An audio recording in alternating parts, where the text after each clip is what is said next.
Hi! ഒരു lipstick long lasting ആണോ എന്ന് നമുക്ക് എങ്ങനെ കണ്ടുപിടിക്കാം? നോർമലി നമ്മളെല്ലാവരും കാണുന്നതാണ് ഒരു 2, 3 മണിക്കൂർ കഴിയുമ്പം അല്ലെങ്കിൽ ഒന്ന് ഫുഡ് കഴിച്ച് കഴിയുമ്പത്തേനും നമ്മൾ ഇട്ട ലിപ്സ്റ്റിക്കിന്റെ ഷെയ്ഡ് പയ്യെ കുറഞ്ഞു കുറഞ്ഞു വരുന്നതായിട്ട്. നോർമലി നമുക്ക് ഇഷ്ടമുള്ള ഒരു ലിപ്സ്റ്റിക്ക് സെലക്ട് ചെയ്യാൻ വേണ്ടി ചെല്ലുമ്പം ഷോപ്പിൽ ഒരു ട്രയൽ ബോട്ടിൽസ് വെച്ചിട്ടുണ്ടായിരിക്കും. ഓക്കെ. ആ ട്രയൽ ബോട്ടിൽസ് നമ്മൾ ഓപ്പൺ ചെയ്തതിന് ശേഷം നമ്മുടെ കൈയുടെ എവിടെയെങ്കിലും ജസ്റ്റ് ഒരു ചെറിയ ലൈൻ കൊടുക്കുക. അതിനുശേഷം ഒരു കാരണവശാലും അപ്പം തന്നെ തുടച്ചു നോക്കരുത്. കാരണം അത് അവിടുന്ന് പതിയെ പതിയെ അതിന്റെ ഷെയ്ഡ് കുറഞ്ഞു വരും. ഓക്കെ. അപ്പോൾ നമ്മൾ ചെയ്യേണ്ട കാര്യം എന്ന് വെച്ചിട്ടുണ്ടെങ്കിൽ നമ്മൾ ഓപ്പൺ ചെയ്യുക. അതിനുശേഷം ഒരു ലൈൻ അവിടെ കൊടുക്കുക.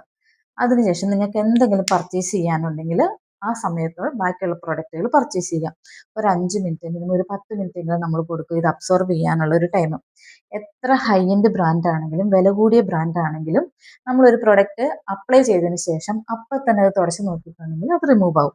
അതിന് അബ്സോർബ് ചെയ്യാനുള്ള ഒരു കുറച്ച് ടൈം നമ്മൾ അവിടെ കൊടുക്കണം. അപ്പോൾ എന്താ നമ്മളിത് അപ്ലൈ ചെയ്തു. അതിനുശേഷം നിങ്ങൾക്ക് പ്രൊഡക്റ്റ് എന്തെങ്കിലും പർച്ചേസ് ചെയ്യാനുള്ളത് പർച്ചേസ് ചെയ്യുക. അതിനുശേഷം നിങ്ങൾ ജസ്റ്റ് ഇതൊന്ന് തുടച്ച് നോക്കുക. ഇത് ഓക്കെ ഞാനൊരു 2 മിനിറ്റ് 3 മിനിറ്റ് മാക്സിമം കൊടുത്തിട്ടുള്ളൂ. തുടച്ച് നോക്കുന്നു കണ്ടോ ഒരു കാരണവശാലും അത് റിമൂവ് ആവുന്നില്ല. അപ്പോൾ ഈ പ്രൊഡക്റ്റ് ലോങ് ലാസ്റ്റിംഗ് ആണ് എനിക്ക് ഉറപ്പിച്ച് പറയാൻ പറ്റും. നോക്കി നന്നായിട്ട് ഷാർപ്പായിട്ട് നമുക്ക് അത് റിമൂവ് ആവുന്നില്ല. അപ്പോൾ ഈ പ്രൊഡക്റ്റ് ലോങ് ലാസ്റ്റിംഗ് ആണ്. ഈ ബ്രാൻഡ് സഫോറ എന്ന് പറയുന്ന ഒരു ബ്രാൻഡിന്റെ ലിപ്സ്റ്റിക് ആണ്.